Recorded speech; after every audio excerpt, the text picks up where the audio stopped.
Welcome everyone to this week's vlog with Shwartznwalder. So, today, I decided I'm going to go or talk about something at least I don't think I've talked about it before.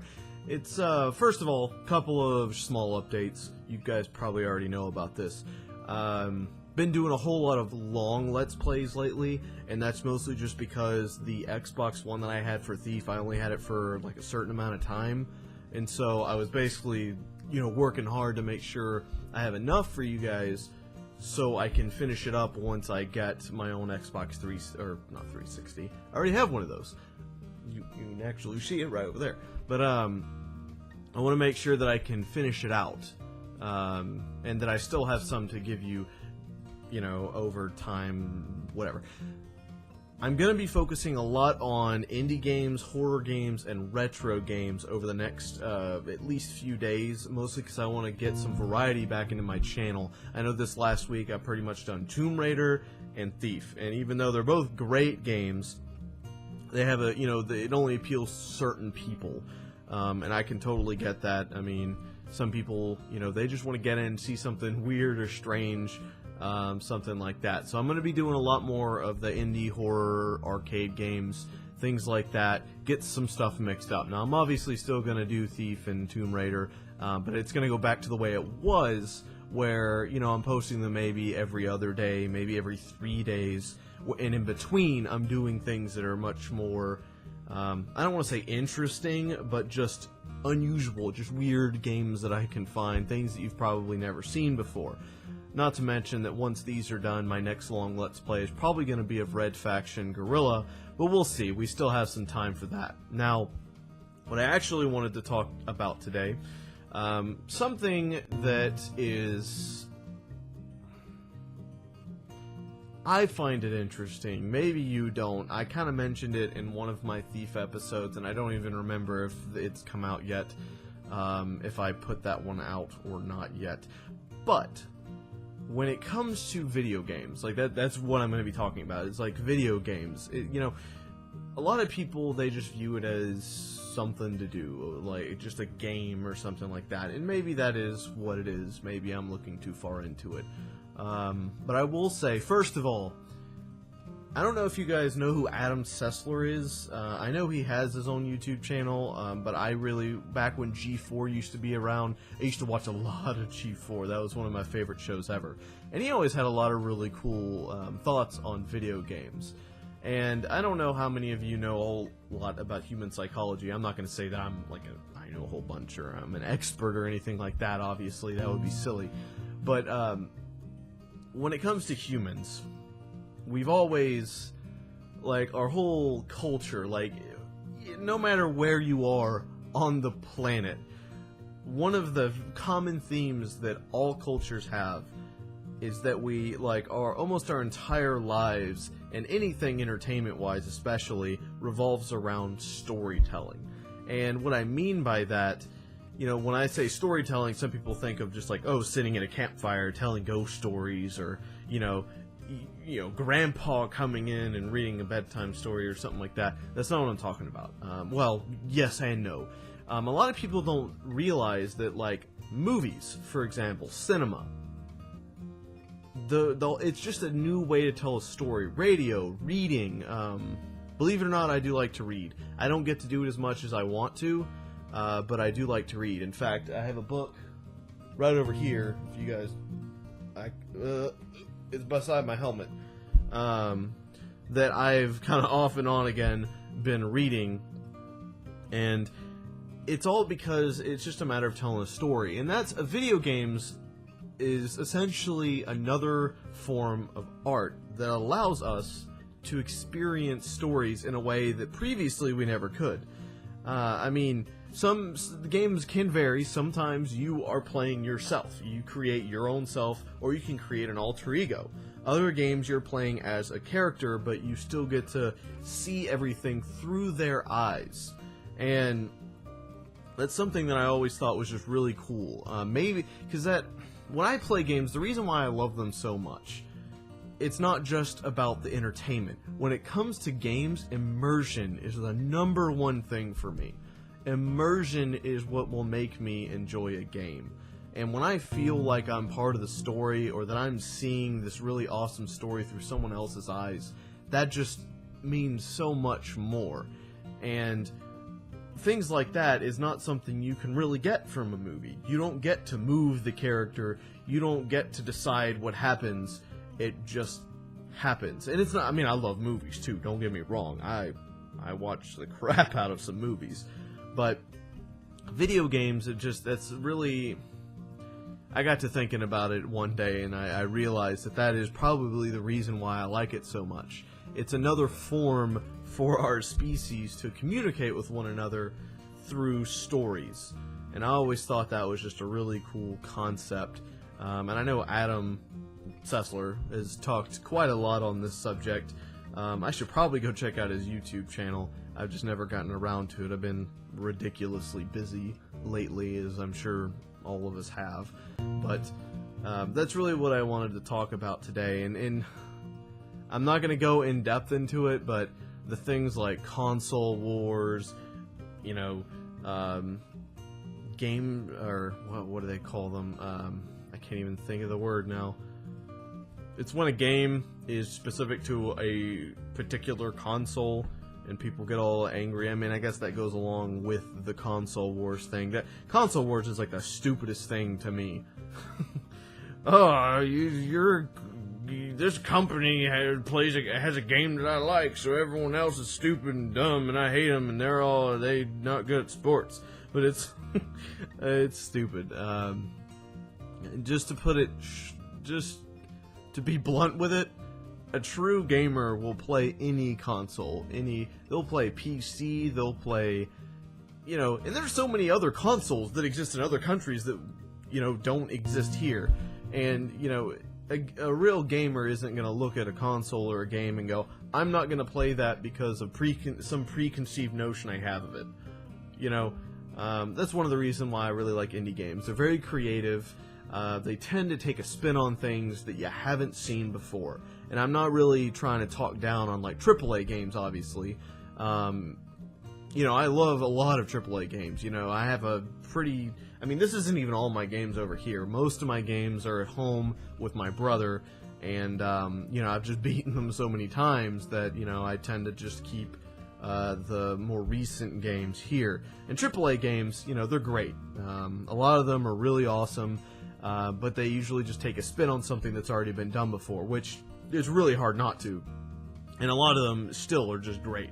I evaluate, when I look at games and play games, I evaluate a lot of things, you know. I don't just say, how does this game stack up to its predecessor? What are the graphics like? You know, things like that. Because that really doesn't make the game. I mean, I remember the scariest game I ever played. Now, granted, I was like 7 or something, but it was Resident Evil on the PlayStation. And I literally, when I saw that first zombie, I think you like run into a room and you go, I don't know, you hear a scream, you go to the room, and then a zombie gets up and all you have is a knife. And I ran up and I just kept knifing it, and then I just stopped. I was just... And it got back up, and I just couldn't move. I was literally paralyzed in fear. And I go back and look at that, and I'm like, wow, those graphics were so terrible. But the immersion effect was there. Now, granted, it was a bit easier since I was 7. But I'm just saying, it applies to a lot of current games now, too. I mean, when you get things like... And it's not... like lag, that's a bad one. Frame rate drops. Little things like maybe the dialogue getting out of sync. You know, graphics is not like what's gonna really do it. I mean, nowadays it's expected to have good graphics, but to make a game, say, scary, you don't need cutting edge graphics. In fact, I watch a guy named Markiplier a lot, and he has a lot of scary games, and a lot of his scariest games are like pixelated horrors. And I kid you not, 64-bit like 2D monsters.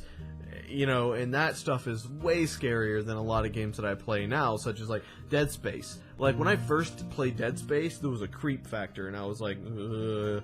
And that story was really immersive. That was really the big thing that got me, is they really got you immersed in the story. It's just like, you were alone, you were an engineer, you were not a soldier, all you have is like mining tools. They got the sound down, just everything was really good.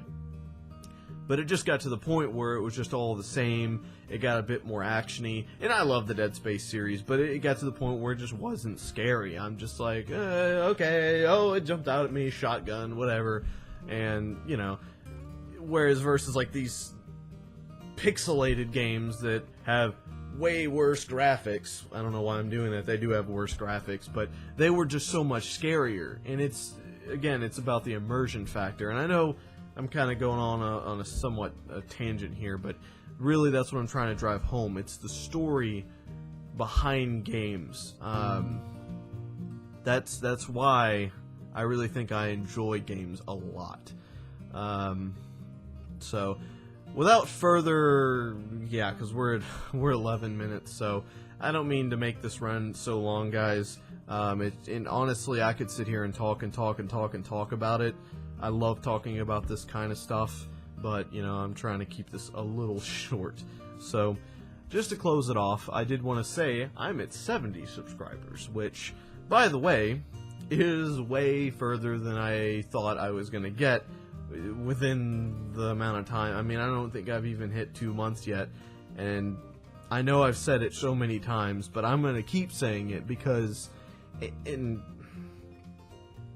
actually, there is something I've been wanting to correct.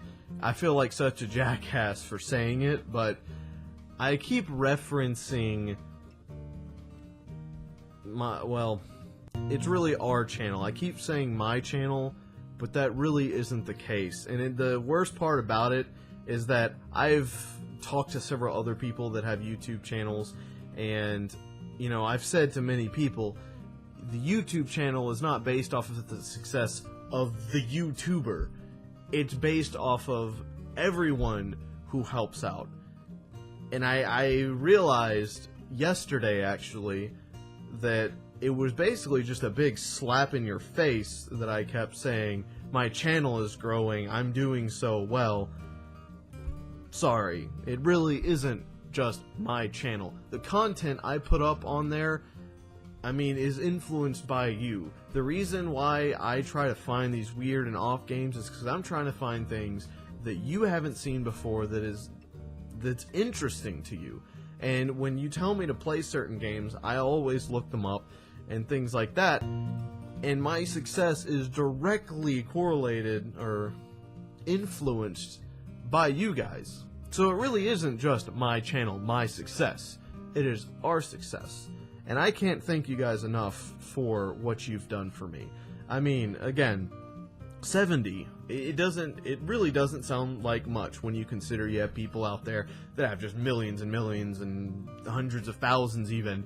But to be a gaming channel and only have been out for about, I think it's a month and a half at this point, to have 70 people say, yes, I like your channel, I am going to subscribe to it and come back and watch your videos, that really just means the world to me. So I've been babbling on a lot, so this video is probably going to come out pretty late. I got some stuff I got to go take care of, so I actually can't edit the video now to put it up, but you will see it later tonight.